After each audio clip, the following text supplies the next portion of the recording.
KKDPAI Kecamatan Karangayung, Bapak Muhammad Masmukin SPD. Yang kami hormati Bapak Ibu pengurus KKDPAI Kecamatan Karangayung. Yang kami hormati Bapak Ibu guru PAI Kecamatan Karangayung. Alhamdulillahirrabbilalamin, puji syukur kita hadirkan kehadirat Allah Subhanahu wa Ta'ala pada hari ini. Kita masih diberikan nikmat iman, nikmat kesehatan, bisa berkumpul bersama dalam acara KKD rutin PAI Kecamatan Karangayung. Tidak lupa sholawat salam kita aturkan kepada junjungan kita Nabi besar Muhammad Sallallahu Alaihi Wasallam dan kita nanti-nantikan syafaatnya kelak di hari akhir. Bapak Ibu guru PAI Kecamatan Karangayung yang kami hormati, pada hari ini saya akan menyampaikan diseminasi budaya positif SD Negeri 1 Ketro sebagai tugas saya untuk aksi nyata modul 1.4 calon guru penggerak angkatan 9 Kabupaten Grobogan. Terima kasih untuk waktu yang diberikan kepada saya.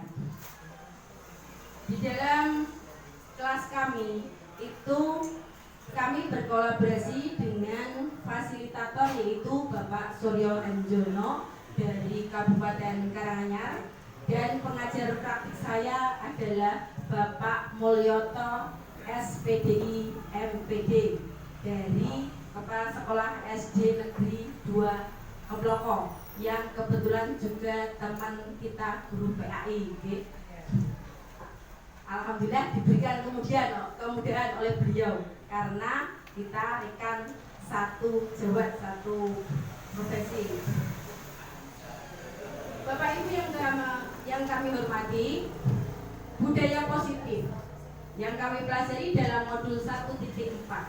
Budaya positif merupakan perwujudan dari nilai-nilai atau keyakinan universal yang diterapkan di sekolah. Budaya positif diawali dengan perubahan paradigma tentang teori kontrol. Selama ini, barangkali kita sebagai guru merasa berkewajiban mengontrol perilaku siswa agar memiliki perilaku sesuai yang diharapkan oleh guru. Landasan budaya positif yang berpihak pada murid. Budaya sekolah menurut Fulan adalah keyakinan dan nilai-nilai yang terlihat dari bagaimana sekolah menjalankan aktivitas sehari-hari.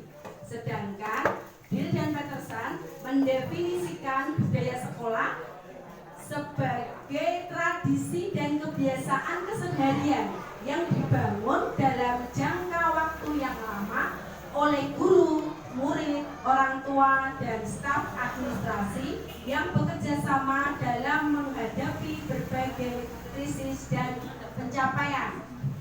Dari kedua pengertian tersebut, kita melihat bahwa budaya sekolah merupakan nilai-nilai dan keyakinan-keyakinan yang dibangun dalam jangka waktu yang lama, yang tercermin pada sikap keseharian seluruh komponen sekolah. Dalam kebanyakan sekolah di Indonesia, contoh budaya positif budaya di sekolah yang sudah berjalan dengan baik adalah budaya 5S, budaya senyum, salam, sapa, sopan, dan santun. Itu sudah kita terapkan di sekolah kita masing-masing setiap pagi menjemput anak ketika akan berangkat masuk belajar untuk di sekolah. Tentunya budaya tersebut masih perlu dilaksanakan mengingat perannya yang dapat membuat sekolah menjadi lingkungan yang nyaman untuk anak-anak belajar. Dalam modul ini yang dimaksudkan dengan budaya positif di sekolah adalah nilai-nilai, keyakinan-keyakinan, dan kebiasaan-kebiasaan di sekolah yang berpihak pada murid agar murid dapat berkembang menjadi pribadi yang kritis, penuh hormat, dan bertanggung jawab. Dalam mewujudkan budaya positif ini, guru memegang peranan yang sentral. Guru perlu memahami posisi apa yang tepat untuk dapat mewujudkan budaya positif baik lingkup kelas maupun sekolah. Selain itu, pemahaman akan disiplin positif juga diperlukan karena guru bertindak sebagai pamong. Guru diharapkan dapat menuntun murid untuk menjadi pribadi yang bertanggung jawab.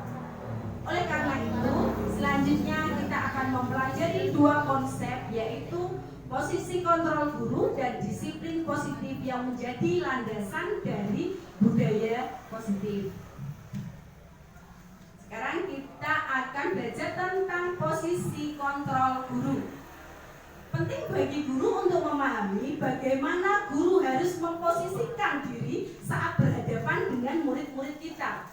Oleh karena itu, dalam sesi ini kita akan mempelajari lebih dalam dengan melakukan refleksi pada diri kita sendiri. Guru seperti apakah kita selama ini? Dalam komponen kelas, posisi guru dapat dikatakan sebagai penggerak utama. Hal ini mewujudkan juga adanya kontrol guru dalam proses belajar mengajar. Untuk mengetahui lebih jelas hubungan guru dan murid, berikut adalah penjelasan tentang posisi kontrol guru. Dalam tabel ini dijelaskan tentang posisi kontrol guru menurut dosen 2004. Posisi yang pertama adalah ketika guru berperan sebagai penghukum, yaitu tindakannya memarahi, mengkritik, menyakiti, melakukan tindakan dengan kekerasan, walaupun itu mungkin tidak kita sadari ya. Nah, kita sekedar hanya jiwet. Nah, begini mungkin itu bagi anak itu dirasakan sebagai hukuman. Nah, bentuk perkataan dari ketika peran guru itu sebagai penghukum, yaitu misalnya, kalau kamu begini, bapak ibu guru akan begini, gitu. Nah, kalau kamu tidak mau nulis, nanti tak gini. Nah, seperti itu bentuk guru yang berperan sebagai penghukum. Jadi ada bukan konsekuensi, ada tindakan fisik atau bukan berupa tindakan tubuh, tapi berupa lisan. Itu juga rada keras bicaranya dengan nada bergaji. Nah, itu bentuk guru sebagai penghukum. Akibatnya anak tidak peduli dengan gurunya atau malah menjadi mengabaikan tugasnya, jadi dablek. Nah, pola perilaku ketika guru memerankan sebagai penghukum, perilakunya melanggar yang berulang sebagai bentuk perlawanan, malah baleni melek, malah anak itu menjadi balelo. Motivasi yang diperoleh adalah motivasi intrinsik. Anak itu hanya akan melakukan perbuatan yang dikehendaki guru itu karena wedi, takut akan hukuman, bukan dari dalam. Nah, itu ketika guru berperan posisi kontrolnya sebagai penghukum. Posisi kontrol yang kedua yaitu ketika guru menjadi pembuat rasa bersalah. Tindakannya yaitu mendiamkan, menceramai, membuat rasa bersalah pada siswa-siswi kita. Perkataannya yang biasanya dilakukan Bapak Ibu yaitu Bapak guru merasa kecewa, kamu kok bisa begini, atau kalau kamu apa enggak kasihan kalau Pak Guru nanti dimarahi Bapak kepala sekolah kalau kamu melanggar peraturan seperti ini. Dan dengan kita membicarakan seperti itu ke anak itu merasa bersalah, merasa aku kok bikin Pak Guru begini ya, aku kok bikin Pak Guru nanti dimarahi sama Pak kepala sekolah. Yaitu muncul rasa bersalah pada anak. Akibatnya anak menjadi merasa bodoh atau merasa nakal, merasa bersalah. Pola perilaku, rasa rendah diri atau menjadi kurang percaya diri, cemas dan khawatir salah. Itu motivasi yang didapatkan motivasi dari luar atau intrinsik karena tadi membuat rasa bersalah. Posisi kontrol yang ketiga yaitu guru sebagai teman dari siswa-siswi kita. Tindakan yang dilakukan yaitu membuat pemakluman. Perkataannya yang dilakukan ya biasanya adalah lakukan demi Bu Guru nak, kamu rajin berangkat pagi demi Bu Guru ya, kamu jangan telat demi Bu Guru, kamu nggak ada tugas demi Bu Guru ya. Seperti itu kita memposisikan guru sebagai teman. Akibatnya merasa guru adalah teman yang bisa memaklumi segala kesalahan anak itulah. Kau bagus tak popo boleh dulu. Seperti itu. Kalau perilakunya adalah anak menjadi lemah, tergantung bahkan cenderung menunggu. Jadi kalau bapak ibu gurunya yang tadi yang merasa dia sebagai teman gak ada, anaknya jadi malas lagi. Misalnya tadi anaknya berangkat sedep karena motivasi dari guru, misalnya dari saya. Ketika saya tidak ada, lah anak itu jadi Bu Yana tidak ada, aku mau makan taman ya. Seperti itu kalau dari sebagai teman. Motivasi yang didapat tetap motivasi dari luar karena dari orang luar anak itu. Yang keempat, posisi sebagai pengontrol, guru sebagai pengontrol atau pemantau. Tindakannya memantau dan mencatat. Perkataannya yang biasa disampaikan adalah kamu sudah tahu aturannya kan nak, kamu sudah tahu konsekuensinya. Akibatnya murid mempertanyakan konsekuensi dari perbuatannya. Pola perilaku berorientasi pada ganjaran atau hadiah. Iming-iming pengen mendapatkan hadiah dari bapak ibu guru ketika melakukan suatu kebaikan atau suatu hal yang sesuai dengan peraturan. Motivasi yang didapat masih dari motivasi intrinsik, ekstrinsik karena dari gurunya. Yang selanjutnya yang posisi kontrol yang kelima yaitu guru berperan sebagai manajer. Bertanya, tindakannya yaitu bertanya dan membuat kesepakatan bersama. Perkataannya, apa yang sebenarnya kamu harapkan atau apa harapanmu, atau biasanya apa solusi yang kamu dapatkan ketika mendapatkan masalah, apa yang solusi yang kamu dapatkan setelah menyadari kesalahannya. Itu fungsi guru sebagai manajer.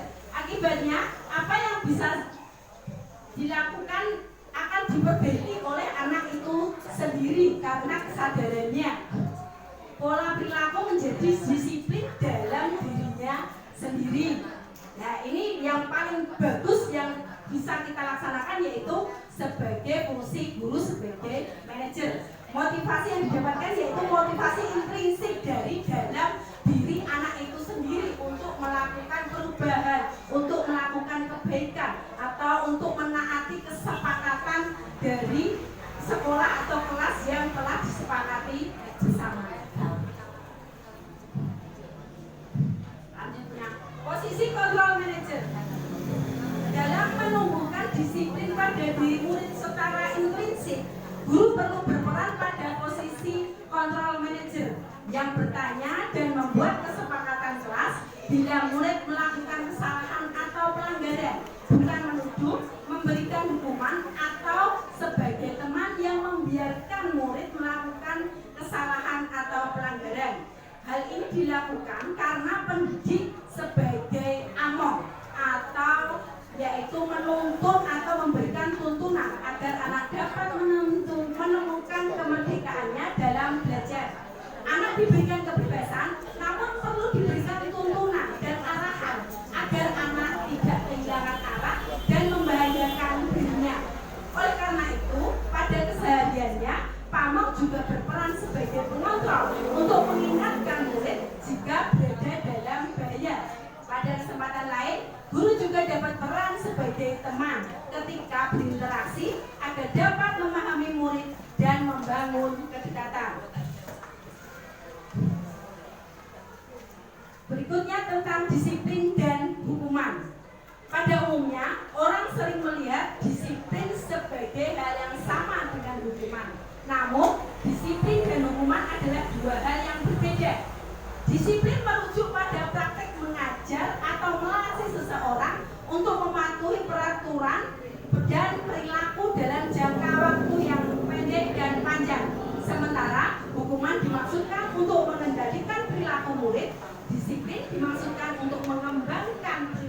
para murid tersebut serta mengajarkan murid tentang kontrol dan kepercayaan diri dengan berfokus pada apa yang mereka pelajari sendiri. Tujuan akhir dari disiplin adalah agar murid memahami perilaku mereka sendiri dan mengambil inisiatif, menjadi bertanggung jawab atas pilihan mereka dan menghargai mereka sendiri dan orang lain. Sekarang kita akan berdiskusi tentang hukuman dan konsekuensi. Kita mungkin menyimpan pertanyaan, jika ada hukuman, maka bagaimana menghadapi murid yang melakukan? Jika tidak ada hukuman, maka bagaimana menghadapi murid yang melakukan pelanggaran atau kesalahan?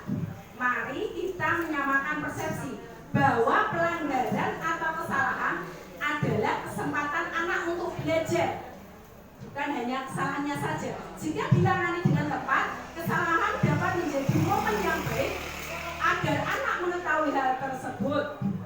Sebaiknya tidak dilakukan lagi di masa yang akan datang. Anak juga akan menjadi lebih bertanggung jawab serta mengetahui bagaimana memperbaiki situasi yang dihadapinya. Menurut Nielsen 2021, berikut adalah cara kita merespon kesalahan agar menjadi pembelajaran yang baik bagi anak. Yang pertama, merespon kesalahan dengan kasih sayang dan kebaikan dibandingkan menyalahkan, menuduh, dan menceramahi.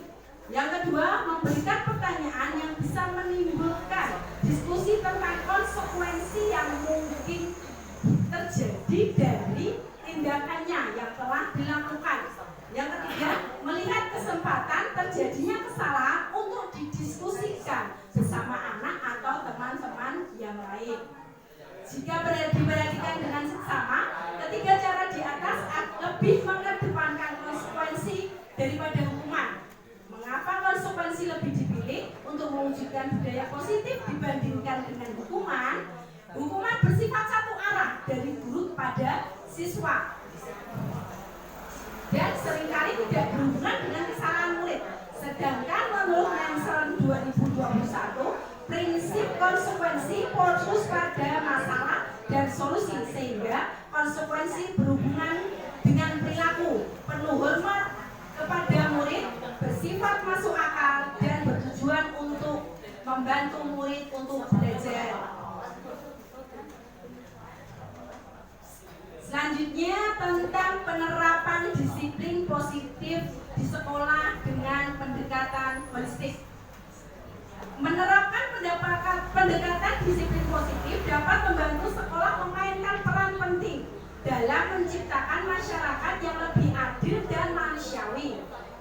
Murid cenderung menjadi orang dewasa sebagai model.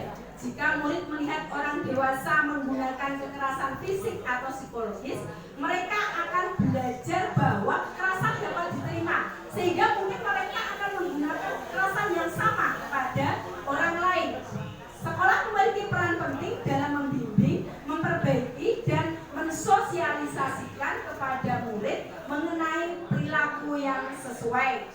Agar perubahan berhasil, diperlukan pendekatan koordinasi yang melibatkan semua peran di komunitas sekolah. Sekolah perlu bekerja dengan orang tua untuk memastikan konsistensi antara rumah dan sekolah, serta membekali mereka dengan informasi dan alat untuk mempraktekkan disiplin positif di rumah. Upaya membangun disiplin positif yang berpihak pada murid. Setelah mempelajari urgensi budaya positif di sekolah dan konsep budaya positif beserta hal-hal yang melandasinya, guru diharapkan dapat membangun budaya positif di sekolah kita.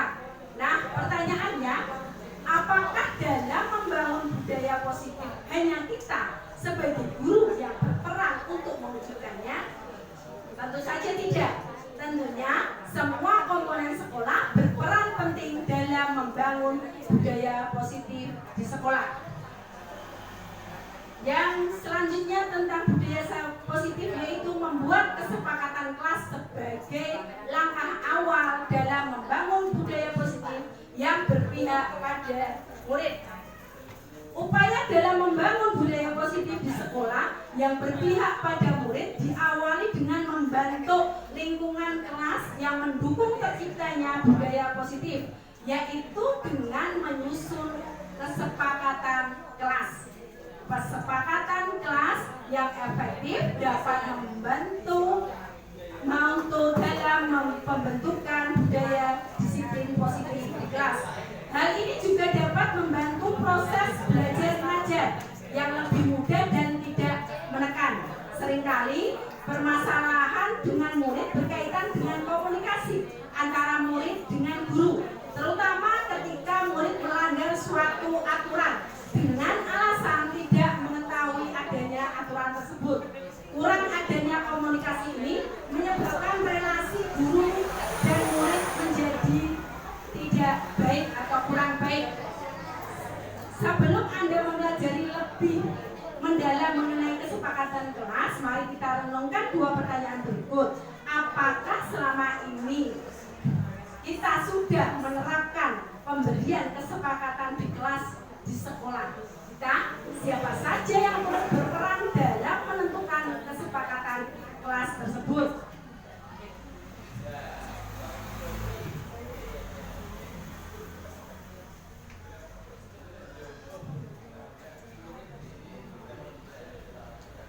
Dalam menyusun kesepakatan kelas, guru perlu mempertimbangkan hal yang penting dan hal yang bisa dikesampingkan. Murid dapat mengalami kesulitan dalam mengingat banyak informasi. Jadi kesepakatan kelas itu disusun dengan yang kata-kata yang minimal. Disusun 4-8 peraturan untuk setiap kelas. Jika berlebihan, murid akan merasa kesulitan dan tidak mendapatkan makna dari kesepakatan kelas tersebut. Kesepakatan kelas harus disusun dengan jelas sehingga murid dapat memahami perilaku apa yang diharapkan dari mereka. Kesepakatan yang disusun sebaiknya mudah dipahami dan dapat langsung dilakukan. Oleh karena itu, dalam kesepakatan kelas gunakanlah kata-kata yang positif, tidak menggunakan kata yang negatif. Misalnya dengan kata saling menghormati, berjalan jika berada di lorong kelas. Kalimat positif lebih mudah dipahami murid dibandingkan dengan kalimat negatif yang mengandung kata dilarang atau tidak. Jadi kalau mohon tepat waktu, bukan dilarang datang tepat waktu, seperti itu, tidak menggunakan kata yang negatif. Kesepakatan perlu diperbaiki dan dikembangkan secara berkala setiap awal semester untuk mempermudah pemahaman murid. Kesepakatan dapat ditulis dalam bentuk tulisan di papan tulis, digambar atau disusun sedemikian rupa sehingga dapat dipahami dan disadari oleh murid. Strategi lain adalah dengan mencetaknya di dalam buku laporan kegiatan murid. Hal ini menjadi strategi yang baik untuk meningkatkan komunikasi antara orang tua dan sekolah. Ya, perubahan yang sudah berjalan dari disiplin positif di sekolah kami yaitu dengan membiasakan budaya 5S: senyum, sapa, salam, sopan, dan santun setiap pagi. Membiasakan apel pagi di pagi hari dengan membaca doa bersama, terus dilanjutkan dengan kita jiwa nasionalisme kita, menyanyikan lagu kebangsaan bersama, menyanyikan lagu wajib bersama, penghormatan terhadap bendera, terus membariskan murid sebelum masuk ke dalam kelas.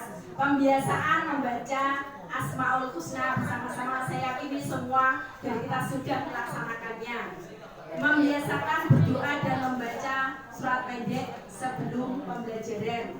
Nah ini kami berharap itu murid, kalau saya harapan saya itu murid saya keluar kelas 6 lancar juz 30, lancar juz aman.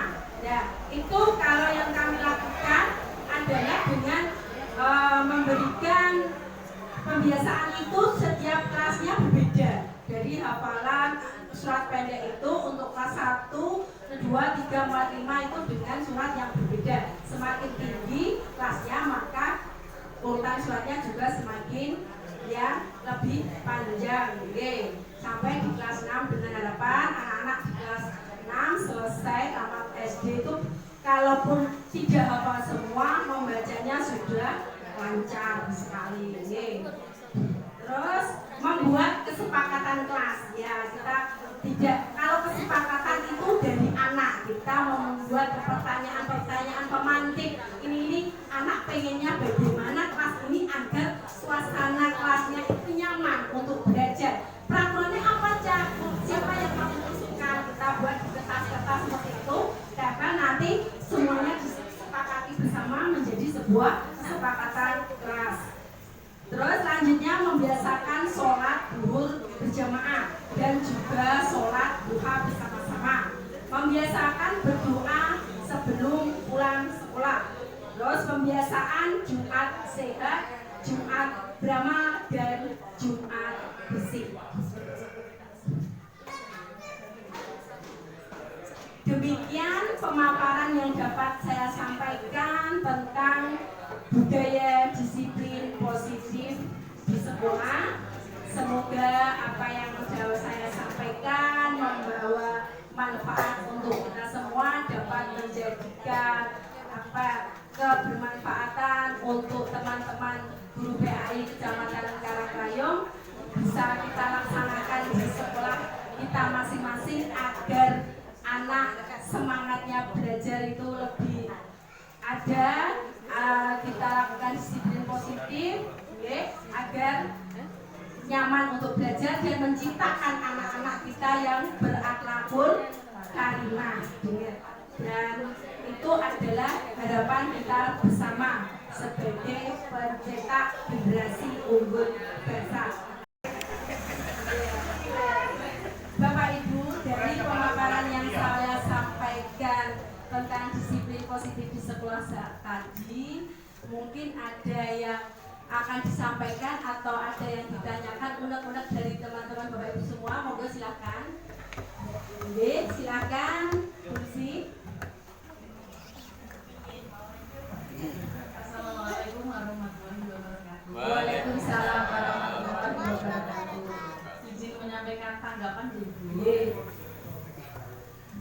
Untuk permasalahan dari SD kami itu kan untuk membedakan dari hukuman dan disiplin itu kan berbeda, tetapi terkadang anggapan anak itu sama.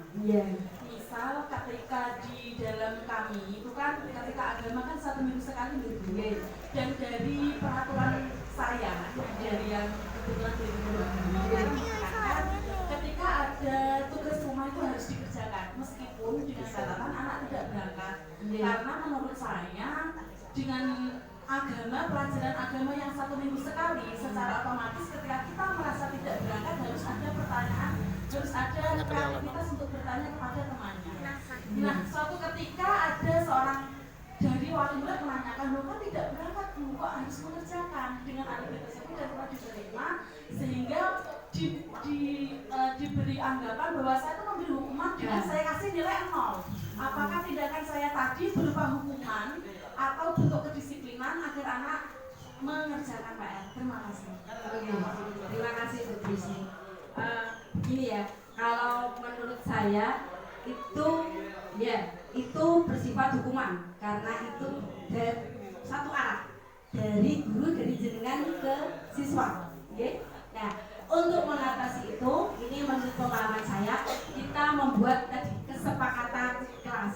Nah, kesepakatan kelasnya seperti apa? Kalau anak tidak mengerjakan PR, tadi menurut anak-anak semua ini bagaimana? Menurut anak-anak itu kesepakatannya kelas bagaimana? Kalau anak tidak mengerjakan PR, misalnya teman-temannya semua sudah membuat kesepakatan, tidak mengerjakan PR berarti harus mengulangi berapa kali. Itu berarti memberikan sebuah konsekuensi. Nah, itu yang harus kita terapkan ke anak-anak. Kita membudayakan anak-anak untuk berpikir kritis, bernalar kritis, apa yang mereka inginkan agar suasana belajar di kelas itu menjadi positif. Benar, satu gara PR, satu tidak, kan tidak nyaman untuk yang mengerjakan. Opo sebenarnya pakai terus kan tuh nggak tahu gara. Nah, seperti itu. kita harus memunculkan motivasi intrinsik, motivasi dari dalam anak itu agar mengerjakan PR itu dari dirinya sendiri, tidak karena dioyak-oyak oleh bapak ibu, tidak karena dioyak-oyak oleh bu guru. Jadi kita maksimalkan, kita terus mensosialisasikan tentang kesepakatan kelas. Jadi kita berfungsi sebagai manajer Bu. Jadi kita bertanya ke anak, tadi kesalahan apa yang sudah kamu lakukan? Misalnya kamu tidak ngarap PR tadi, kesalahan apa yang sudah kamu lakukan? Anak menjawab. Terus kalau kamu tahu nggak kesepakatan kelas apa yang sudah kita punyai? Misalnya mengerjakan tugas dengan baik, mengerjakan PR dengan rutin seperti itu. Kamu sudah melakukan kesepakatan kelas seperti itu apa belum? Mesti kalau anak tidak mengerjakan, dia jawab tidak, ya kan? Kalau ya, terus ketika yang tidak mengerjakan, kamu apa yang solusi yang dapat kamu lakukan kalau ke depan? Kalau kamu tidak menyepakati kesepakatan kelas tadi, kita harapkan dengan mengeluarkan pertanyaan-pertanyaan pematik itu akan anak itu diberikan motivasi diri untuk Bu, saya besok akan giat lagi garap PR Bu, saya berjanji, saya minta apa Bu, hari ini tidak garap PR, saya besok akan berjanji mengerjakan rutin untuk mengerjakan PR. Begitu yang diharapkan dari sebuah kesepakatan kelas. Jadi kita memahami dari persoalan anak dan anak akan memperoleh solusi sendiri dari masalah atau pelanggaran yang telah dilakukan. Begitu menurut saya Bu Si, bagaimana? Sudah bisa diterima? Sudah bisa Bu. Oh, terima kasih sekali. Ada yang lain monggo? Mungkin ada yang disampaikan, tanggapan, pertanyaan? Bu? Oke.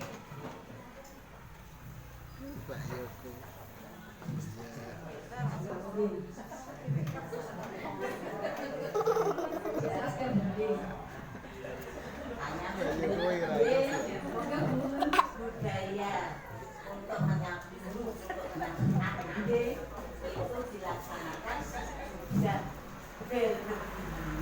atau sebelumnya. Terima kasih. Sami-sami. Terima kasih Bun.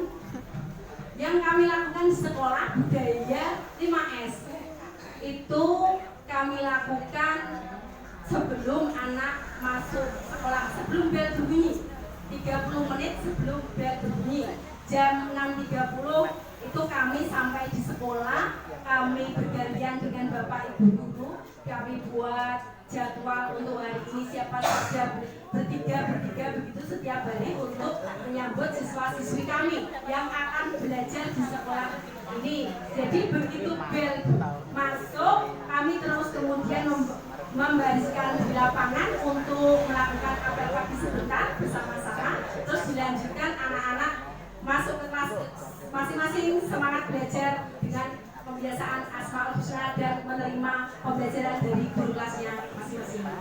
Begitu. Sudah bisa diterima, Bu? Oke, terima kasih. Yang lain, Bapak Ibu masih ada? Sampun, saya rasa cukup. Terima kasih untuk semuanya. Wassalamualaikum warahmatullahi wabarakatuh. Warahmatullahi wabarakatuh.